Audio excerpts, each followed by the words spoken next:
Yo, what's going on, guys? It's Willie ToneZone here with another video on Get Good Drums. This time, we're going to check out the toms.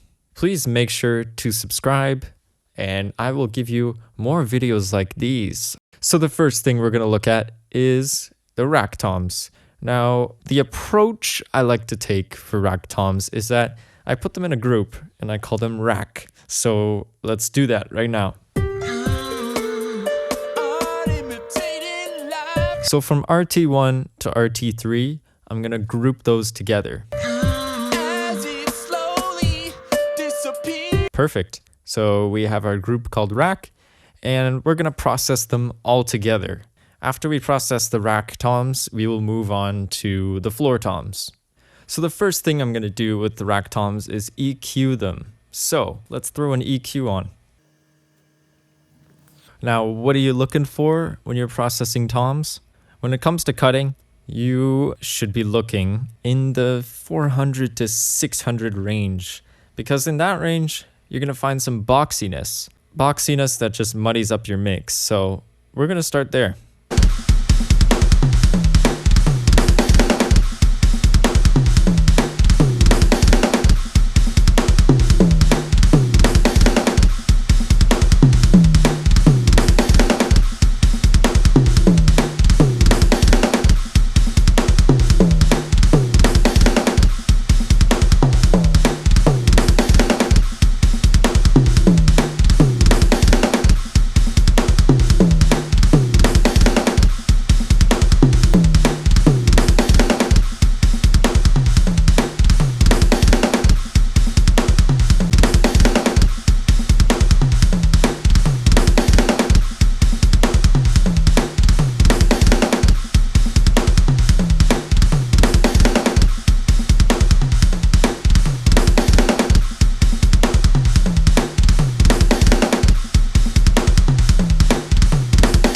So somewhere in that range, I actually went exactly to 600 hertz and I started cutting a bit there. And when you cut too much, the tom gets pushed real back. And you know, you could do that if that's what you're going for, but I just want my tom to be slightly pushed back, that boxiness just to be tamed. And yeah, so that frequency is good to look at. And another frequency that'd be good to look at would be around the papery range, around 800 to 900 hertz. It might get a little papery, kind of like the snare and the kick. There's that frequency that's just a little bit like, why is it there? So let's take a look.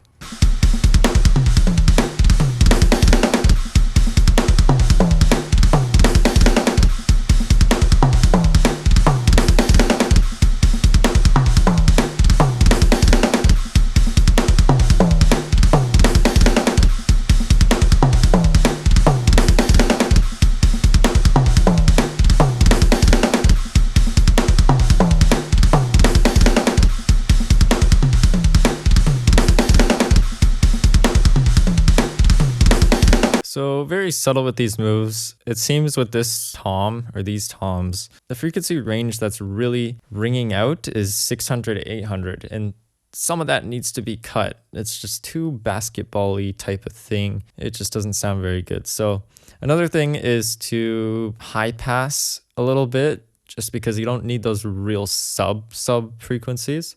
So you could high pass to about 50 hertz.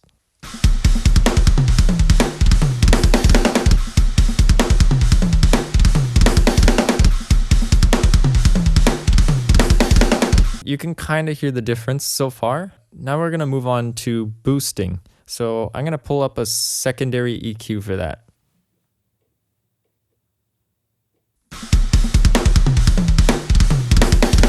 All right, so we have the boosting EQ on, and we're going to look at key frequencies that we could boost, such as 8K.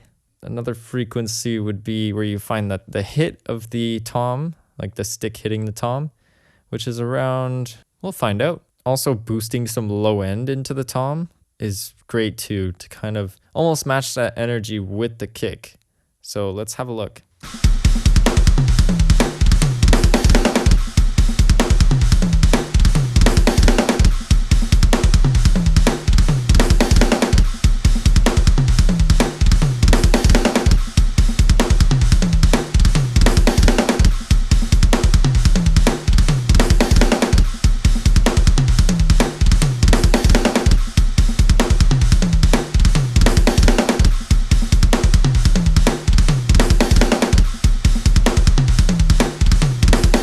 So basically what I've done here is I've boosted a bunch, like a huge shelf at 8K.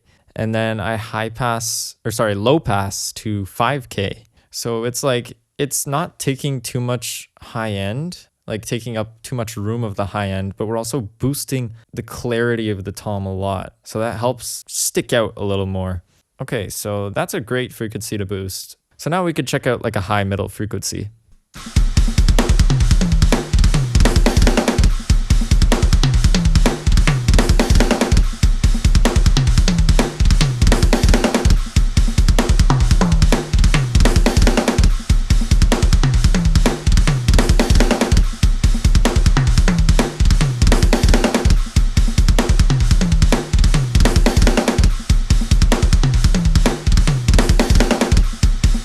So immediately you can hear right there at 2K, when you boost it a little bit, it sounds way better, just a lot more stick attack. So that's great. So we'll move on to the low frequency and try to boost something. I go for maybe around 100-ish hertz for a rack tom. We'll play around with this and hear it out.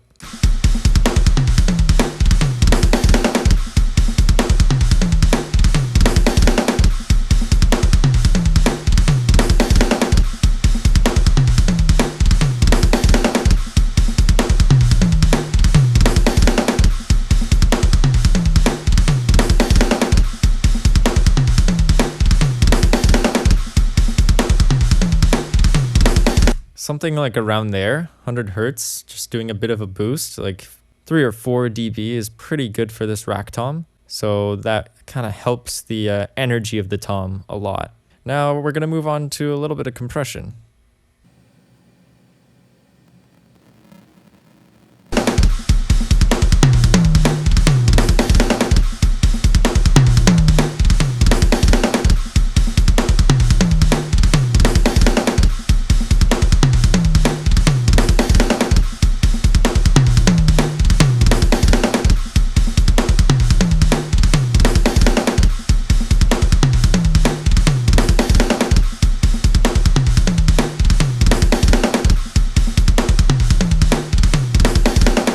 So I brought out the distressor plugin, and this one is from UAD. I really recommend getting it because they have a sale on that's a 99-cent plan for like 3 months, and you get a bunch of UAD plugins. So basically what I've done here is that toms, you want to hear them pretty in front of the mix, like their energy. There's just like a kick drum in a sense, but the difference is the sustain of the tom. So you would want actually a little bit slower for release, almost like medium release on toms. So you can have that sustain. It also depends on how much is going on in your mix with the toms.